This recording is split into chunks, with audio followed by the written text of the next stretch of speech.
कहते हैं आस्था की असली परीक्षा तब होती है जब हम ईश्वर से जो कुछ भी चाहें वह हमें प्राप्त ना हो और फिर भी हम उस परम पिता परमेश्वर का धन्यवाद करें।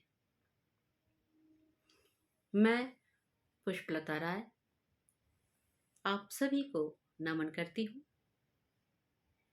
मित्रों, आज मैं आपके समक्ष छायावादी सुप्रसिद्ध कवि श्री सूर्यकांत त्रिपाठी निराला की एक बहुत ही प्रसिद्ध छायावादी कविता प्रियतम के अर्थ को के संदेश को लेकर आपके समक्ष उपस्थित हूं। एक बार नारद मुनि को आत्ममोह और घमंड हो गया कि मुझ जैसा विष्णु भक्त इस पूरी दुनिया में कोई हो ही नहीं सकता। लेकिन वो इस बात को विष्णु भगवान के मुख से सामने से सुनना चाहते थे।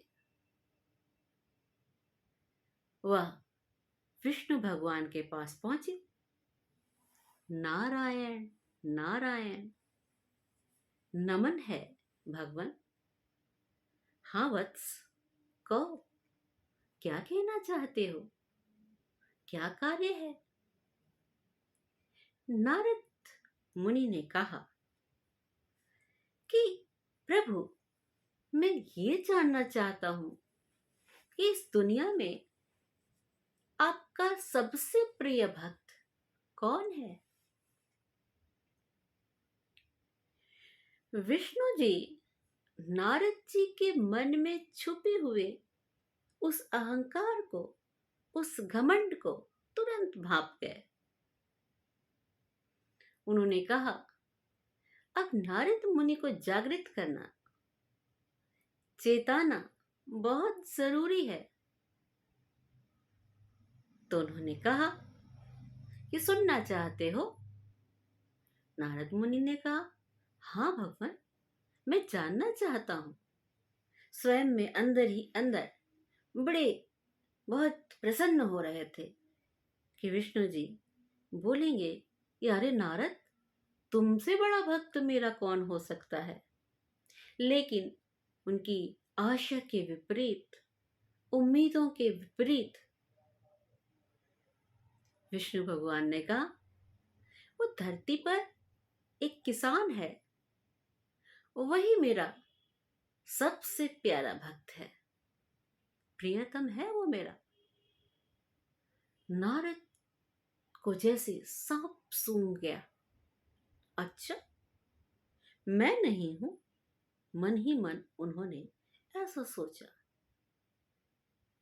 उन्होंने विष्णु भगवान की तरफ देखा और बोला, अच्छा तो मैं उसकी परीक्षा लूंगा। विष्णु जी ने कहा, जाओ, आज्ञा है तुम्हें। नारद मुनि ने वेश परिवर्तित कर जमीन की तरफ प्रस्थान किया और उस किसान के घर की तरफ बढ़ चले। उसके घर के पास पहुंचकर दूर से ही उसको देखना शुरू किया। देखा दोपहर में वह खेतों पर काम करके आया, अपने घर की सांकल खोली, अंदर गया, हाथ पैर धोए, ईश्वर का नाम लिया, खाना खाया और उसके बाद थोड़ा सा चैतन्य होकर फिर से खेत की तरफ चला गया। खेत पर काम करता रहा। शाम को फिर वापस घर पहुंचा, साइकिल खोली, घर में गया, हाथ मुंह धोया, फिर से भगवान का नाम लिया, खाना पीना खाया और सो गया। भोर हुई, नित्य कर्म से निवृत्त हुआ, एक बार फिर से भगवान का नाम लिया, कलेवा किया और खेत पर चला गया। एक दिन में केवल 3 बार। इसने तो एक दिन में केवल 3 बार मेरे भगवान का नाम लिया, विष्णु का नाम लिया। मैं तो सारा दिन उनकी पूजा में लीन हूं, नारायण नारायण का जाप करता रहता, फिर प्यारा ये कैसे हो गया? वो फुर्ती में, तीव्रता के साथ फिर से विष्णु भगवान के पास पहुंचे, नमन किया, फिर से नारायण नारायण नारायण नारायण। भगवान, मैं मिला आया उस किसान से, अब आप ही मुझे बताइए कि मैंने तो देखा कि उसने एक दिन में सिर्फ 3 बार आपका नाम लिया। अब आप मुझे बताइए कि वही क्यों आपको प्यारा हुआ? भगवान ने कहा, नारद मुनि, एक बहुत जरूरी काम याद आया है, पहले तुम उसको कराओ, फिर मैं तुम्हारे इस प्रश्न का भी उत्तर दे दूंगा। नारद मुनि ने सोचा, कोई बात नहीं, एक काम और दे रहे हैं, करके आ जाता हूं, उत्तर फिर जान लूंगा। उन्होंने कहा, बताइए, आदेश दीजिए कि क्या काम है। विष्णु भगवान ने कहा, ये एक तेल का पात्र दे रहा हूं तुमको, इसको ले लो तुम, और इसको हाथ में लेकर पृथ्वी की एक परिक्रमा कराओ, ब्रह्मांड की एक परिक्रमा कराओ। लेकिन एक चीज का तुम्हें ध्यान रखना है कि इस तेल के पात्र में से एक बूंद भी तेल गिरने ना पाए। नारद मुनि ने सोचा, ये कौन सी बड़ी बात है, ये तो मेरे लिए बाएं हाथ का खेल है। उन्होंने पात्र लिया और ब्रह्मांड की परिक्रमा पर निकल गए। ब्रह्मांड की परिक्रमा की, तेल के पात्र में से एक बूंद भी गिरने ना दिया, और ज्यों का त्यों लेकर वापस आ गए और बोले, भगवान, ये आपका पात्र ज्यों का त्यों पूरे ब्रह्मांड की परिक्रमा करके मैं ले आया हूं, अब आप मेरे प्रश्न का उत्तर दे दीजिए। विष्णु भगवान ने कहा, अरे उत्तर क्या देना, उत्तर तो स्वयं आ गया तुम्हारे पास। नारद मुनि ने सोचा, कैसे? उन्होंने बोला, कैसे?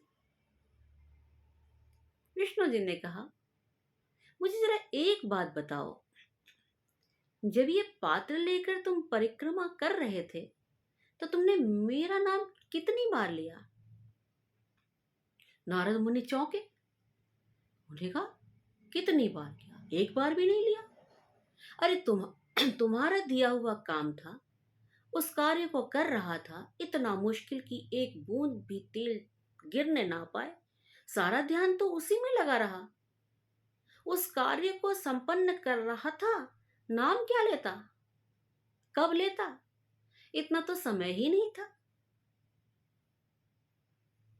विष्णु जी हंसे, उन्होंने कहा, अब तुम स्वयं ही सोचो नारद, योगीराज, कि उस किसान को भी मेरा ही दिया हुआ काम है,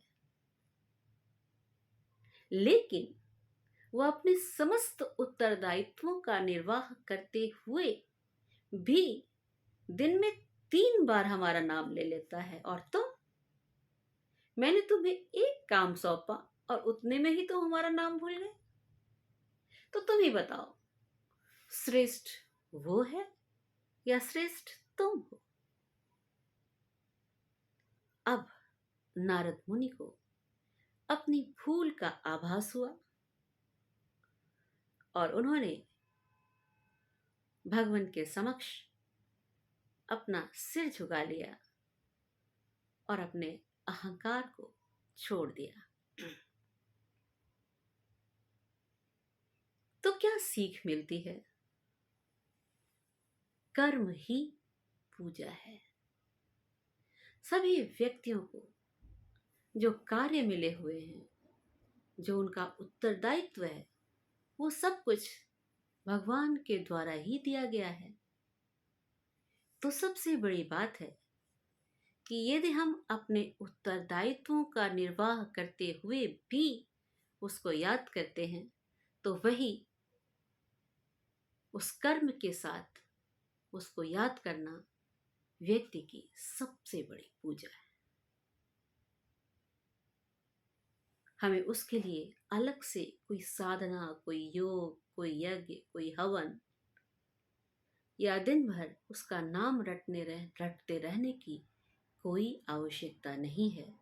हम अपने कर्म में रत रहें, अपना कार्य करते रहें और बीच बीच में उसका नाम याद करके उसका आभार जता दिया करें, उसका धन्यवाद दे दिया करें कि उसने हमें इन उत्तरदायित्वों को सौंपने के काबिल समझा। यही ईश्वर की सबसे बड़ी पूजा है। इसी कथनों के साथ मैं आज अपनी वाणी को विराम देती हूँ। फिर किसी और कहानी, किसी और कविता, किसी और कथन, किसी और संदेश के साथ आपसे अवश्य मिलूंगी। आज आपसे विदा लेती हूँ। मुझे सुनने के लिए आप सभी का बहुत बहुत आभार, धन्यवाद और आप सभी को मेरा सादर नमस्कार।